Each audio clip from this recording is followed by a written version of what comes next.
Hey, what's going on everyone? It's Griffin here and I hope you're all having a great day. Now in today's video, I wanted to take the time to speak about the state of the stock market, which over the past couple of days has shed quite a bit of the recent gains that we've been able to materialize over the past couple of months and has a lot of viewers worried about whether or not we're at the forefront of the 2021 stock market crash. The S&P 500 index is down roughly 2% over the past 6 days or so, and then for the tech sector, we're seeing dramatic losses reflected through the returns of the Nasdaq Composite Index, which has been hit even further. We're seeing tech stocks like Tesla, Zillow, Teladoc, and others down over 10% over the past couple of days. Basically, market-wide, we're in a bloodbath right now, and this has a lot of investors worried at the sight of their returns evaporating. So as a channel that speaks a lot about the stock market, naturally I felt like I needed to comment about what's going on here and what I have been doing over the past couple of months anyways, expecting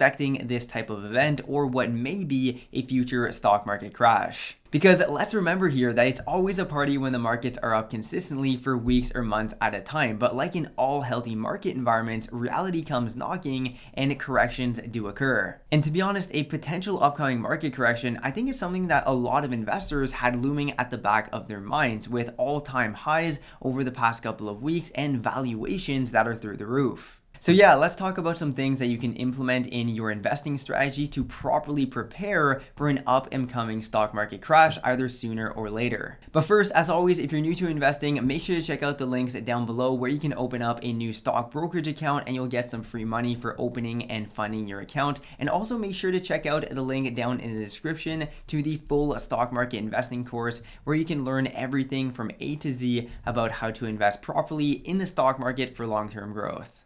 Alright, so let's dive into things here, starting with the fact that right now, even though you're most likely seeing red across your portfolio, well, in the larger picture, the S&P 500 is down around 2%, and this doesn't even categorize what we're experiencing as a market correction, where we would have to see a decline of 10% or greater. Keep in mind that market corrections in the range of 5 to 10% are actually quite common and typically occur a handful of times each year, and these also present an opportune moment to dollar cost average and continue buying into the market in order to lower your cost basis for a mid to longer term hold. But for a market correction to be large enough to be considered a bear market, also known as a market crash, we need to see market values drop more than 20%, and often they drop more than 30%. This is an occurrence that happens typically every 7 to 10 years. And for some perspective, here's what the chart of the S&P 500 looks like today versus what it even looked like back in March of 2020, where we experienced the quickest stock market crash in history from peak to trough. And this is speaking about the stock market. For Bitcoin and Ethereum, we're definitely seeing a larger correction where prices have shaved off more than 15% over the past couple of days. But hey, that's a type of volatility that inherently comes with unregulated digital currencies. Back to the stock market though, throughout history, we have seen multiple stock market corrections and even stock market crashes, which pretty much make up the DNA of a healthy market environment. Essentially, what goes up for a prolonged period of time must come down, but over time, sustained growth exceeds the pullbacks and long-term investment holds lead to tremendous compound interest.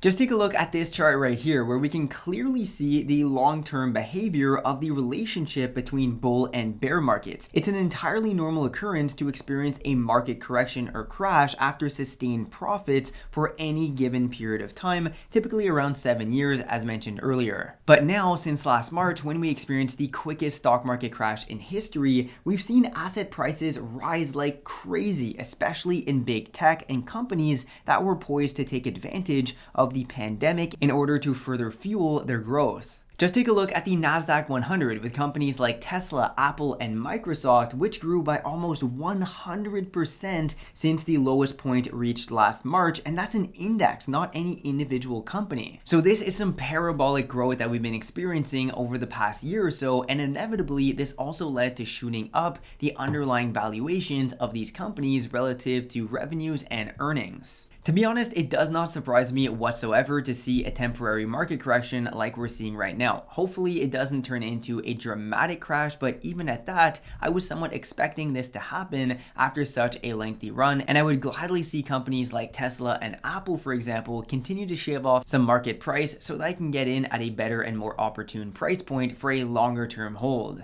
So with that said, let's now speak about some tactics that you can implement and deploy into your own strategy and market portfolio so that when and if we do continue seeing prices fall, you'll be prepared to make a lot of money. Alright, now the first thing I want to speak about here is not actually related to the offensive strategy of your portfolio, but rather the defensive strategy, because all well-rounded financial plans will be comprised of both. I can very well assume that the main reason we're all investing in the stock market in the first place is to make a return on our invested capital, and for that reason, the growth of our wealth over time. For this reason, it's also very important that we protect our wealth and the gains that we've managed to materialize on the positions in our portfolio. Otherwise, your positions and the gains are highly exposed to potential market corrections or even worse, a stock market crash. What I personally like to do with individual stocks that I've seen a large run since first purchasing them, not really with funds by the way, because with funds, when I see a market correction, I typically just like to buy more and dollar cost average, lowering my cost basis for a longer term hold. But for individual funds for which I have very large unrealized gains, meaning gains on paper that I haven't actually cashed out and therefore materialized, I like to protect my gains with what's called a stop limit order. This is a concept that's actually more common with day traders and swing traders who want to make sure that they're able to lock in unrealized gains, but it also has an important role in the overall strategy of a longer term investor who wants to protect gains that have already been built on certain positions. For example, say you invested into a company at a share price of $20 a piece, and during the time that you've held those shares, it has since tripled in value to a new share price of $60, which in current market environment certainly isn't out of the question. Well, at this point, you may very well want to protect those unrealized gains of 200% in the case of a severe market crash of, let's say, 20%. That would wipe out 20% of the value of your investment, and shares would have fallen to a value of $48 a piece. But with a stop sell order, you can somewhat protect the 200% return that you had by placing a limit below where the stock is currently trading that will trigger automatically when and if the stock price drops to a price that you have set to sell the asset.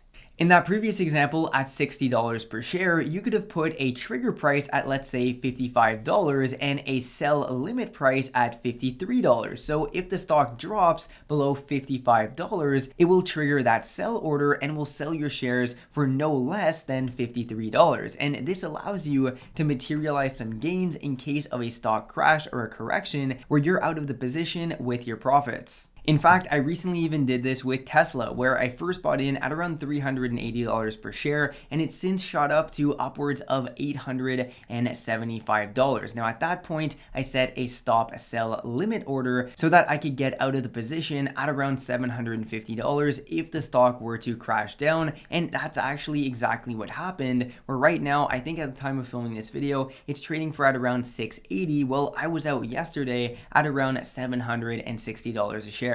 And by the way, this is actually something that I first mentioned and spoke about with my Discord group where we talk about stocks every single day. So if you're interested in getting in on the conversation and having direct access to message me personally, make sure to check out the link down below to the Discord group. We'd love to have you join the community. Now, the second thing that you should absolutely be doing in this type of market environment, and this is actually something that I've spoken about a lot recently on the channel, it is more of an offensive tactic in that you should have some cash on hand ready to deploy into the market in your brokerage account. You're able to do so adequately and therefore materialize higher gains over time, because the market returns that you're going to experience on your position is obviously highly tied to the price that you first got in. Personally, over the past couple of months or so, with increasing valuations, I've been building up my cash reserves in my stock brokerages up to around 25% of the entire portfolio, so that in the event of a correction like this, I'm able to deploy capital into the market instead of panic sell and perish under collapsing stock prices. And this brings me to my next point, which is to not let emotions override here and cloud your judgment.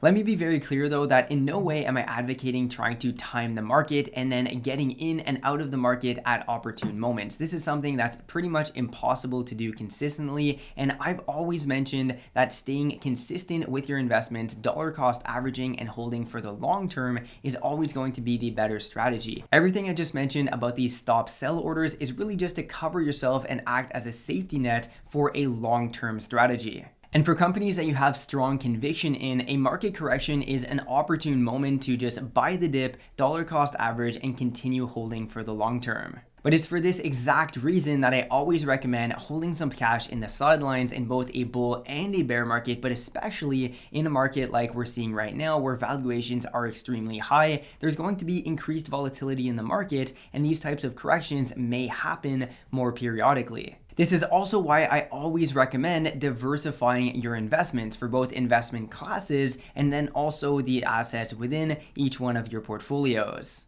This includes stocks, ETFs, real estate, crypto, and even maybe some other commodities. Right now, stocks are taking a beating, but my other rental properties are sitting strong and generating cash flow. I wish I could say the same about my crypto holdings, but this is why I can't stress enough that you have a proper allocation between each one of the investment classes that I just mentioned. So anyways, looking at the markets here intraday, we're seeing a pretty brutal beating, but this is not out of left field. It's something I've actually been mentioning over the past couple of weeks in my videos, that we're seeing all-time high price points right now, and it's really important to A, have cash on the sidelines, and then B, have a diversified portfolio. I'm well aware of the fact that rapid drops in market prices can induce emotions and make a lot of people want to panic sell, but truth be told, my strategy here moving forward really doesn't change all that much. Over the coming 20-30 years in which I will be invested, and most likely a lot of you will continue to be investing in the market, we will be experiencing bull runs as well as bear markets. This is just part